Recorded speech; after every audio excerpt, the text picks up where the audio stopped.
Okay, hello. Welcome to episode 94 of the Online Tennis Podcast. Today I'm joined by Vansh to discuss the much anticipated match between Novak Djokovic and Carlos Alcaraz, of course, ending the way of Novak Djokovic, albeit in unfortunate circumstances. Vansh, how you doing? How did you find the match? Yeah, I think you summed it up there, Jack. I'm doing well. Thanks as always for having me on. Highly anticipated clash, obviously, between an all-time great and what many think is going to be a future all-time great as well, in Carlitos. But it was a good match for the first two sets. I think it definitely lived up to the hype and expectations. And then after that, not quite so much, but I think we got a good taste of what this rivalry is all about, particularly on slow clay at Roland Garros. And I think Djokovic totally deserved it in the end, hmm particularly because tactically he did a lot of things very well. Yeah, I'm glad you put it that way because at the end of the day, those first two sets, there wasn't really anything to hamper Alcaraz, certainly in terms of his movement, in terms of tactically. It didn't look like there was anything that would be out of the norm, really. So those two sets, there's tons to dissect there. And honestly, it gives us a really good picture into how this matchup probably would have played out, Vance, which is probably the question everybody wants to know. If there hadn't been a cramping issue from Alcaraz, what result would we have seen? And honestly, Vance, I'm here to argue Novak probably would have still won it. And that's a pretty big claim, but I've got a bunch of stuff to back it up. I'm interested to hear your thoughts as well, Vanch. A few stats, though, before we dive into it. Obviously, they hadn't played for over a year since that epic in Madrid. Before Rome, first time they played in the same event since Paris Masters at the end of last year. So it's been ages since they even played in the same draw as each other. Neither player had been beaten in a Grand Slam in over a year. Obviously, Djokovic had won Wimbledon and the Australian Open, and Alcaraz had won the US Open.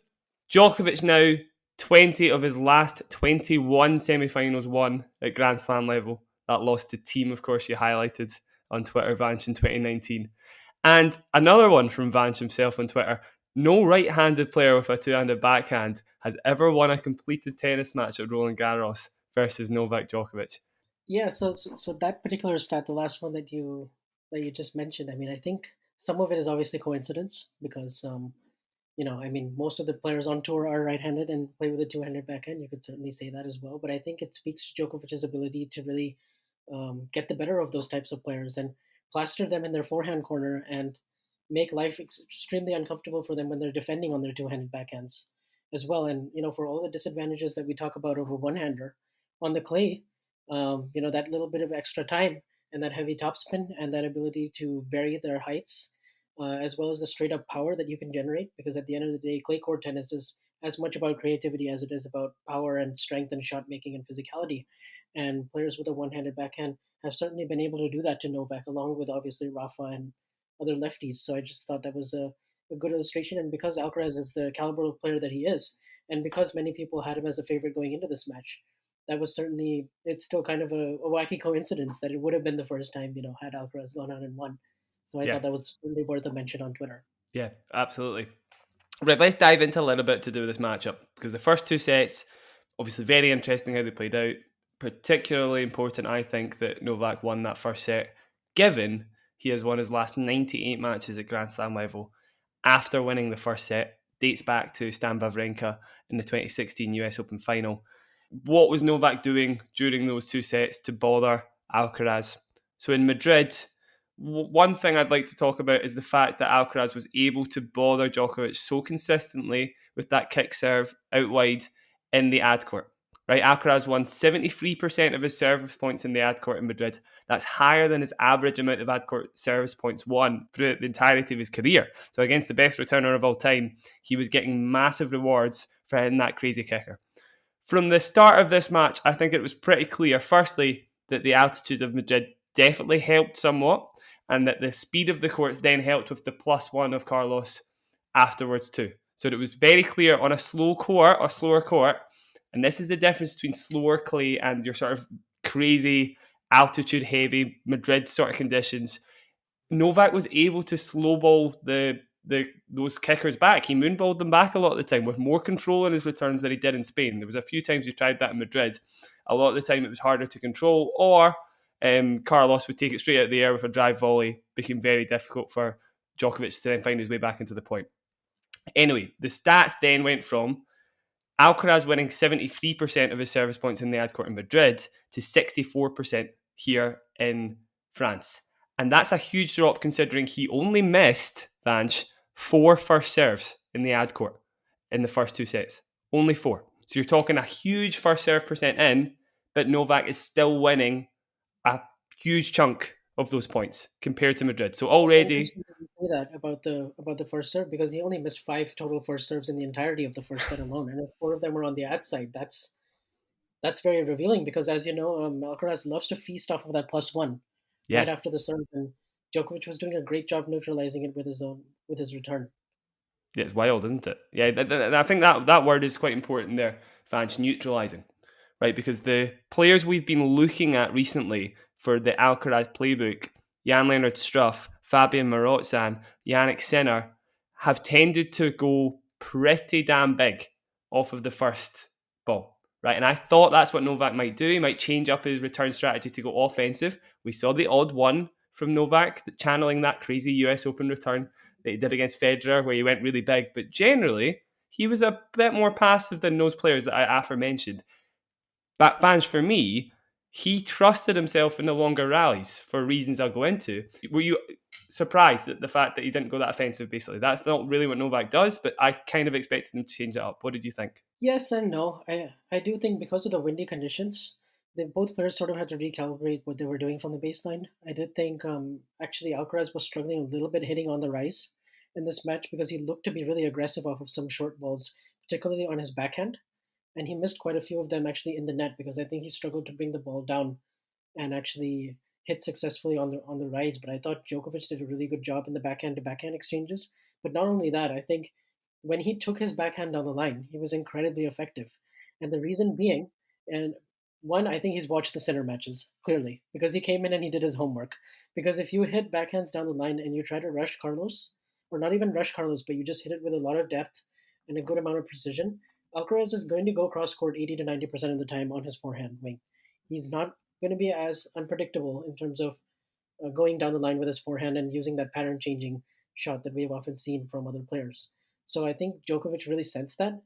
And on the other hand, his own forehand cross court was incredibly effective as well because he was plastering Carlos in that forehand corner Mm-hmm. constantly. So Alcaraz was constantly having to defend and defend his forehand. And actually, it was Novak who was on the offensive, either inside the baseline, and he was using either his forehand inside in to draw another Carlos error, or then getting into longer rallies. And as you just highlighted, he won the longer exchanges because he just backed his consistency in a lot of those areas. And I thought actually the moonballing, and I guess it's not really a moonball, but it's more of a very safe hit to a big target with a lot of spin and margin. Yeah, And I think Djokovic was so good at that, in contrary to some of his other matches where I didn't think he was as sharp in that area. But I think today he just kind of sensed that okay, I can actually win a few of these rallies, with my physicality, and maybe it'll pay dividends later on. And it certainly did. yeah. Because also you look at the forced error stat, Alcaraz hit 15 forced errors in that first set alone, and 8 of those came on his forehand wing, and for Djokovic only 4 off his forehand. Mm-hmm. So that to me says that once again Djokovic's great ability to break down one of the game's best forehands Mm-hmm. comes to his fruition again. And how often have we seen him do that to players like Del Potro, Federer, Nadal Yep. in so many of the big matches? Yeah. Because you have to break down the strength in order to go to the slightly weaker wing, even though Alcaraz does have a decent backhand himself. Yeah, it's interesting. So a couple of things you said there. One thing you said earlier on about generally Novak is able to make people defend in the backhand better than anybody else. I don't know if this was as big a factor against Carlos because generally he would set up neutral backhand cross and then he wasn't scared to go into the forehand. As you say, he wasn't scared to go into the strength and rush Carlos's bigger take back wing, basically the wing that can be rushed by Yannick Sinner, etc. A few stats on that, by the way, Vance. So you mentioned how many errors had been forced from Carlos's forehand in previous matches. On average, at the French Open, 1 in 20 forehands that Carlos hit was a forced error. Against Djokovic for Mm. the first 2 sets, 1 in 14. So it's a fair reduction. Yeah, And Alcaraz hit more forehands during those first 2 sets than backhands. 53% of the time forehands. right. Yes, I did see Yeah, that. so in other matches, so against his second round opponent, Taro Daniel, for example, him being able to hit more forehands is maybe more of a result of him being on the front foot more of the time. But here, Djokovic wasn't scared to go into the forehand frequently. So he had more forehand forced errors and he was going into the forehand more often. So that shows you he didn't respect the forehand as much as all five of Alcaraz's previous opponents. Particularly, obviously, I mean, one-handers are going to find it particularly tough to change direction down the line like that. Obviously, we've seen Steph struggle with that over and over again. This is where Djokovic was able to keep Carlos honest. And I like as well that you said about backhands down the line. You didn't really say he rifled them. You weren't suggesting it was mega aggressive. It was the way that Djokovic was able to do it, keeping Carlos guessing, keeping Carlos off balance in that wing, rather than absolutely going for broke and, hugging the sideline. He was almost going down the middle of the juice court, but it was enough just to keep Carlos, on the back foot. And as you say, try and go back down the line. He can't do that shot if he's off balance. It's not his bread and butter. He has to go back cross court. It was a masterclass. It was honestly so, so good. And there were big points. I'll just point those out, Vansh, before I hear your thoughts. Forehand defense from Novak, 1-all, love 15, already the first point of danger. Djokovic responds with this crazy defensive forehand back cross court. He can do that like Jannik Sinner. Again, the same at 2-1, 30-all, when Carlos eventually got broken. That was the first service game where somebody got broken. And then one of the break points at 4-2, when Djokovic, I think, faced like 3 break points or something. He barraged the forehand 3 times in a row. There's very few other players that Carlos had faced throughout the tournament that would have done that. Yeah, I think his forehand defense was exceptional because he was being aggressive with his forehand defense and actually using sharp cross court forehand angles, and we saw him do that against Rafa here 2 years ago. And okay, it's a different type of play because that's to the lefty backhand of Nadal in the deuce court, but nonetheless, it has the same effect. It's rushing. It's a place where Carlos is a little bit more uncomfortable.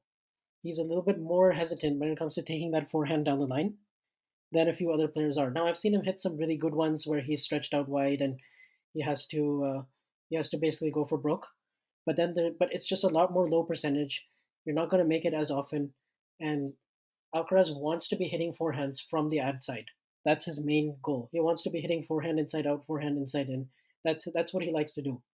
So if you make Carlos hit from that kind of a position, not necessarily was just straight up pace, like which I think Sinner can really do on a fast court, or even on clay and grass where he's beaten him in the past. But for Djokovic, it's more about the accuracy and the precision. Yeah, and it's court positioning as well, right? So a player like Daniel Medvedev trying to change direction on that, he's camped 4 meters behind the baseline. Novak Djokovic was hugging the baseline the entire match. And it was probably particularly to try and counter the Carlos drop shot. Obviously, Carlos had won 15 out of 18 drop shots in Madrid when they'd previously played. Novak took that away from him, first and foremost, but he was all, I mean, this is his bread and butter. Chained in direction, like off of very difficult on the rise balls to make Carlos feel like he's rushed. He did it over and over and over again. It was an absolute masterclass. I was super impressed by it, Vanch. Moving forward, we'll keep talking about that sort of as and when it comes up. But there's one thing I really wanted to point out because it annoyed me when John McEnroe said it at the start of the match. He suggested that the Carlos, Alcaraz, and Novak Djokovic serves were on par, and immediately at the very start of this match and throughout different points, I'll point to them in a second, the Novak Djokovic serve reigned supreme. I mean, the first game, and obviously quick start, quick first set, all of those sort of points, towards a Djokovic win. The first game Djokovic hit 5 straight first serves, 3 unreturned. That immediately just sets the tone, right? On a slow court, that kind of spot serving is so difficult to counter. And at the end of the first set, this one was so important. Another game that went on for ages at 5-3. He was love 40 down, of course, in the second set as well. But in both of those games, unreturned serves, particularly 3 in a row from breakpoint down in the first set at 5-3. That is how Novak's greatness manifests, Vanch. That 5-3 moment, that moment in the second set, even though it didn't account for anything in the end, I guess. Novak's serve is it's completely different from Carlos's, right? Yeah, I couldn't agree more. And so not even has Alcaraz served poorly in this match. He did serve a few serves that were 136, I believe was his fastest serve. He did also get a few more plus ones in the second set. I thought he elevated his serving actually. but Djokovic was just so solid throughout both sets and on his serve. And you can see that when he won the 0-4 shot rally, like pretty rallies, like and against Carlos, that's not easy to do because we've mentioned how good his +1 is and just how effective his kick serve can be.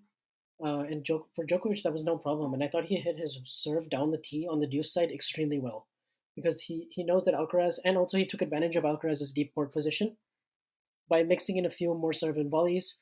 Um, it's particularly on the deuce side, hitting that slider serve, forcing Alcaraz to again hit over the higher part of the net down the line. And then Djokovic has the answers with the volley in the open court on his backhand wing. And I think it just set him up really nicely because he could come up with drop shots of his own, or he was just in a better place, I think, court position wise, to counter some of Alcaraz's drop shots as well. And I think when you're serving so well, you can do all these things because it just takes a lot of pressure off. Like he's down 4-5, love 40, and then he comes up with, he wins the next 5 points in a row. And some of those, sometimes, occasionally, he was let off the hook with a fewer slower second serves. And Alcaraz, I thought, didn't quite take advantage of the off-pace shots a little bit. At times, missing the backhand return. I mean, one break point that comes to my mind is at 4-2 in the first set. I thought Alcaraz should have made that return, but maybe he was just thrown off because, Djokovic also had some issues as well with his forearm, which I think then his speed started to drop quite a bit actually on his serve. But I think overall he still had a very strong court position after the Yeah. serve, and it wasn't too much of a Well, threat. one thing I was going to say, obviously, you have to try and avoid the threat of the Djokovic second serve down the tee in the ad court, right? And he's one of the only guys that can hit it that quickly, hit it that fast to actually force Yeah. errors in the second serve. It's quite tough for Alcaraz then to know what to do. You sometimes see Djokovic double faulting from that side, and I'm sure laymen will see it and they'll be like, "What on earth is Novak doing? Why is he going for broke almost on that second serve?" But he does it so well, better than most players, I would say, better than anybody actually in terms of percentage. If he hits a second serve down the tee, he wins more points than pretty much anybody else in the top 10. I believe that stat's correct now. It was last year. It's amazing. And that's possibly one of the reasons why you see Carlos miss the odd serve or the odd return, sorry, off of a slow serve from Novak. Yeah, it's fantastic stuff. Yeah, so overall, I mean, Novak's court positioning, ability to rush the forehand, he was holding his own in most of the extended rallies, I would say. And the fact that he was then able to use his serve, even in slow conditions, to win him 3 points, I think he would have won the match overall. Vanch. We saw it in moments where he was under pressure, his ability to use the serve to bail him out. Carlos wasn't doing the same thing. He let up for a whole set. His forehand was a bit better for sure. But honestly, I feel like he was fighting an uphill battle. Like in the extended rallies, Novak was finding Carlos's forehand with venom or with disruption, I guess, with ease. He was doing it really, really well. And honestly, I think the longer the match would have went on, the more Novak would have been the favourite. Yeah, I struggle to go one way or the other on this, just because all the things that you were saying, I felt like were very true until about 6-5 in the second set. But once Alcaraz was able to kind of get the break and played a very good return game finally, when he got a little bit of help potentially from Djokovic, his slower serve speeds, but also he just started to, I think, feel the ball just a lot better.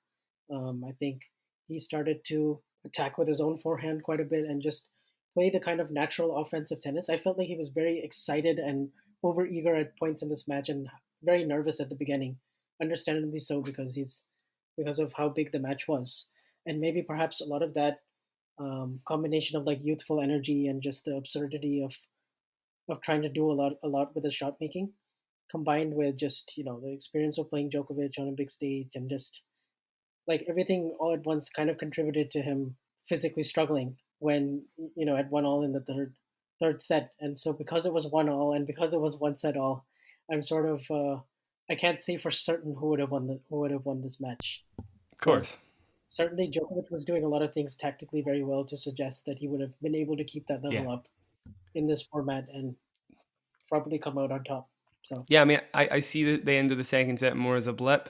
The fact that Novak was even able to survive from 5-3, love 40 down, or whatever it was, maybe it was 5-4, was, that's credit enough to him to say that in pressure moments, I feel like he was more reliable than Carlos was, is basically my argument. You were saying about maybe the reasons why Alcaraz wavered. Some very, very good points brought up by Gil Gross on Twitter. I'd like to mention them. The heat was incredibly, well, it was the highest we've had all tournament. It was 30 degrees Celsius, 80 something degrees Fahrenheit. Alcaraz, of course, as well. Mentioned how stressed he looked in the first set, how much intensity was put into that second hour. I think particularly the heat, when Carlos won in the US and he spent the most time on court of any slam champion ever, it was nowhere near as hot as this temperature. So Yeah. maybe there's Well, just a those were little, night matches as well, so I think that certainly helps in terms of yeah, it's much cooler. yeah, it's a very good point. Exactly. So I would say, given what we saw from the US Open, he's had chances to show how he can endure these kind of matches. I wouldn't say it's a sign of things to come. Unlike maybe Holger Rune, I think in the future, yeah, I don't think Alcaraz is going to waver like this again. Probably, Vanch. Yeah, I think based on what we've seen so far this year, like the four losses, I mean, in three of them, I will say like against Sinner in the third set of Miami, not taking anything away from all these players, of course. And Morosian, there was no sign of any physical dip or nothing whatsoever. That was just a brilliantly played tactical match from a massive underdog. But against Nori in Rio and Sinner in Miami, and also this one, to me, it's not so much his stamina or his endurance or just his tiredness that I think is in is the question, but it's just like the buildup of like chasing and running down all these points and just the unpredictability of that in combination with like severe conditions. I wonder if there's something there because we've seen him like sort of before like go for balls or like reach or try to just scramble and track things down that are just simply untrackable, right? And that's kind of how he hurt himself in the build up to the Australian Open. That's why he didn't play the Australian Open because he was chasing down this shot in practice against a talented 15-year-old junior, and then that's how he hurt his um, was it hamstring? I forget what injury it was. I think it might have been hamstring, but and then he wasn't able to play the Australian Open, and then in against Sinner it was kind of a return early in the second set, and then he had some cramping issues, and then here as well. So I don't think there's any long term concern about his stamina or his endurance, like his ability to last in long matches, but it's more just how can we prevent those random blips that happen in like mid match that you just don't see coming.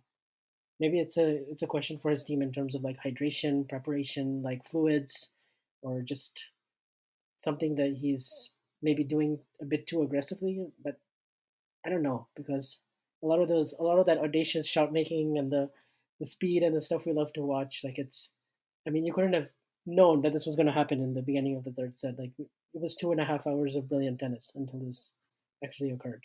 That shot comes to mind from the second set, of course, as well. The Yeah. squash shot, I guess, the squash shot pass, just Yep. mental stuff from Alcaraz. Yeah, I mean, we could make guesses, assumptions as to why Alcaraz at this ended the way it did, but at the end of the day, look, I did pick Novak to win this, whether it was because of cramp or not. Basically, what I'm trying to get at, Vanch, is experience stopped Djokovic from getting any sort of injury, right? Yep. And experience, I guess, won at the end of the day. I mean, I experience agree. is how he won that first set. Experience is how he hung in that second set as well, even if he did lose it. I think experience would have won him in the long run. And I said that, with the serve and how much he's improved that over the last 5 years with the tactics. I mean, it was a tactical masterclass. He knew exactly what he was doing from the very first point and did not waver from that game plan. Came up with some very, very clutch plays under pressure. I just think that would have seen him through in the end. Because I mean, what number of final is this now, Vance? You'll know off the top of your head, right? Is it? Yeah, this was his 45th semifinal, Yep. and now he's into his 34th major final, which is absurd because he's only played 70 in his whole career. So you're making almost Oh my God, half of Jesus. the majors that you played, you're in the final. I mean, it's just a joke. I mean, this was Alcaraz's second major semifinal, and I mean, so far just the one that he won at the U.S. Open, and this is it. So massive golfing experience, and it kind of shows because you can see these small patches of brilliance that Alcaraz is able to sort of produce. And it might be too much in that moment for Djokovic to weather, but just his overall experience and tactical discipline. And I just feel like his just the risk reward, like he doesn't have to go for as much, and Alcaraz maybe has to play a bit more risky to get the reward that he needs. And so it's just, overall, I just think probability wise, you're probably correct in that, Djokovic might have just won this match anyway because, Alcaraz was just having to do quite a bit to stave off the overall consistency that Djokovic had all throughout the match that we did see. So it's just once again like credit to like the big three because they're just a master at this format. We've been how many years has it been that we've been talking about the changing of the guard potentially, right? And then it's like most likely now. I mean, you can never overlook like a final, especially a major final, but it does seem like Djokovic is the heavy favorite to win this title now and probably win Wimbledon. And then now you're looking at another year where the big three have won at least three of the four majors. Yeah. Mm-hmm. And it's just amazing, yeah. It's insane. It really is. Let's leave this match be. We've talked about it for long enough. Very interested to see what happens on Sunday, of course. The match still played out pretty fascinatingly. I'm sure you'll agree, Vanch. So hope you enjoyed being on the show, Vanch. Thanks very much for joining me, as always. Yeah, super fun, Jack.